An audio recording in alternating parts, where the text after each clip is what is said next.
Good evening, student. Today we are study about science. Chapter number 7. The name of the chapter is soil. Previous class में हमने property of soil के बारे में study करा था. आज हम लोग स्टडी करेंगे सेंट एंड क्रॉप्स के बारे में. Soil and crops. Different kinds of soil are found in different regions because of the following factor that decided the soil structure of the place: temperature, humidity, rainfall, sunlight and winds. तो जो भी हमारे different kinds की हमारी soil present होती है, जो भी सारे डिफरेंट रीजन होते हैं वहाँ पे because of temperature, humidity, rainfall, sunlight and winds के थ्रू हमारी जो सॉइल होती है वो डिफरेंट होती है सारे के सारे प्लेसेस की, और जो सॉइल का स्ट्रक्चर होता है वो भी डिफरेंट होता है. The type of crop that will grow in a soil depend upon these factors as well as the property of a soil. तो जो हमारी क्रॉप होती है, जो सॉइल में ग्रो होती है, तो वो डिपेंड करती है जो भी सॉइल की जो प्रॉपर्टीज़ होती है उसके ऊपर डिपेंड करती है. ठीक है. Type of soil: Sandy soil, clay soil and loamy soil.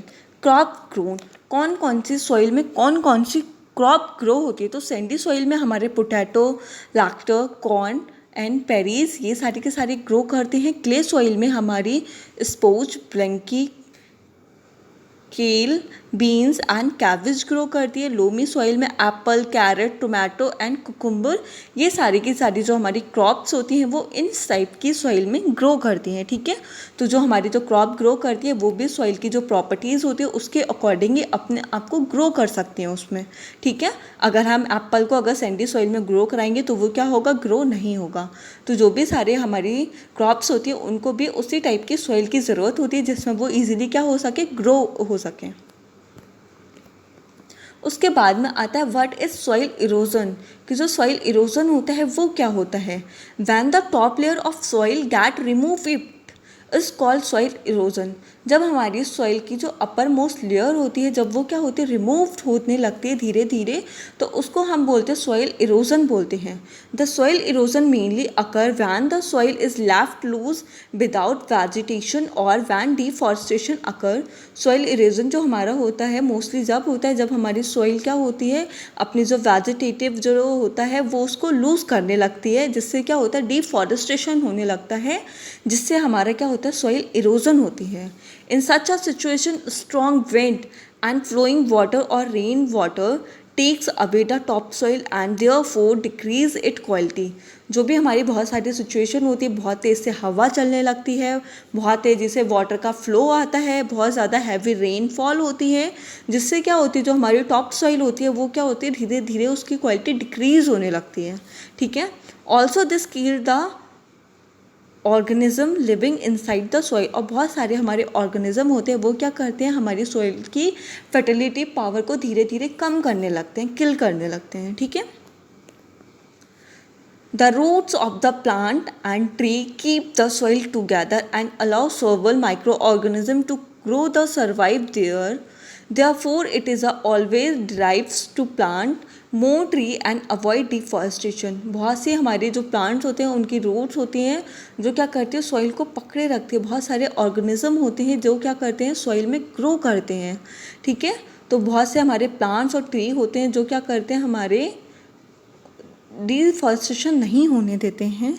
ठीक है. जब हमारे क्या होते हैं, जब हमारा डीप प्लांट और जो ट्री होते हैं वो धीरे धीरे कम होने लगता है उनका नंबर, जिससे क्या होता है, डिफॉरेस्टेशन होने लगता है, जो भी क्या है हमारा सॉइल इरोजन में बहुत ही ज़्यादा हेल्पफुल होता है. What polluted the soil. कौन कौन सी चीज़ें होती हैं जो हमारे सॉइल को पोल्यूटेड कर देती हैं. Dumping non biodegradable substance such as plastic bag and polythene cause soil pollution. ऐसी चीज़ों को हम जब क्या करते हैं, जो भी हमारे बायोडिग्रेडेबल सब्सटेंस होते हैं, प्लास्टिक बैग, पॉलीथीन, जब हम उनको डंप करते हैं सॉइल में तो वो क्या करते हैं, सॉइल पोल्यूशन कॉज करती हैं. Waste product from industrial which contain chemical can affect the soil adversely.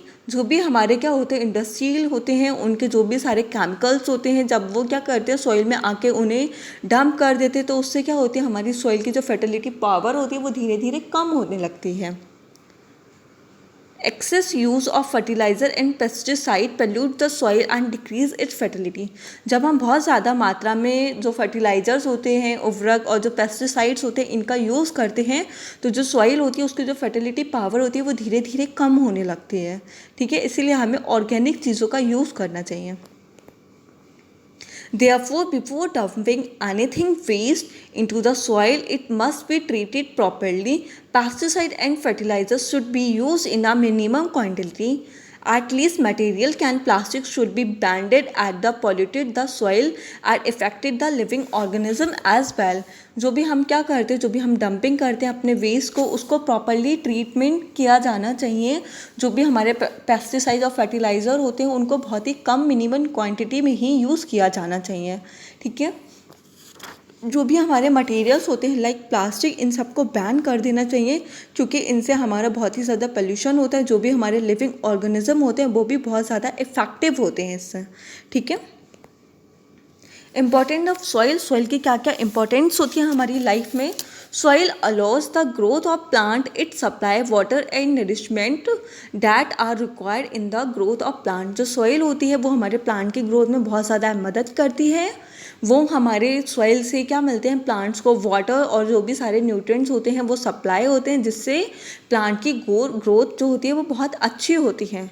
जो soil is the main part of agriculture. Different types of soil support different kinds of crop. Without agriculture food, shelter and cloth are not possible.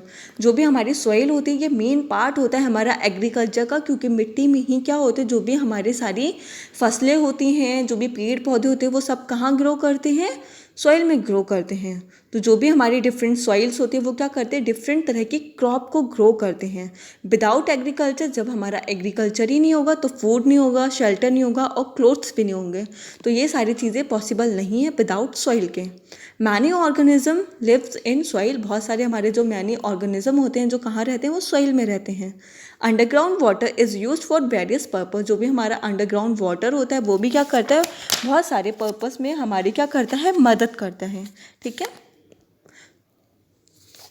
तो जो हमारे medium of the plant की growth में भी help करते हैं. System for water supply and purification में भी हमारी सॉइल हेल्प करती है. Recycling system of nutrition and organic waste. जो भी हमारी क्या होती है, जो डेड हमारे एनिमल और जो प्लांट्स होते हैं जब वो मर जाते हैं, डेड हो जाते हैं, उसके बाद में वो क्या होते हैं, सॉइल के साथ ही मिक्स हो जाते हैं. तो ऐसे ही रिसाइकल होते रहते हैं. जो भी हमारे ऑर्गेनिक ऑर्गेनिज्म हैं वो भी कहाँ रहते हैं, वो सॉइल में रहते हैं. इंजीनियरिंग मीडियम ये भी सब कहाँ होता है, पॉसिबल है हमारी सॉइल में. ठीक है, तो बच्चों आप लोग क्या करोगे, हमारी बुक में क्वेश्चन है what is a soil erosion, what are the causes of soil erosion and what is soil pollution, write the way by which soil become polluted. इन दोनों क्वेश्चन को आप अपनी कॉपी में करेंगे और इसको लर्न करेंगे.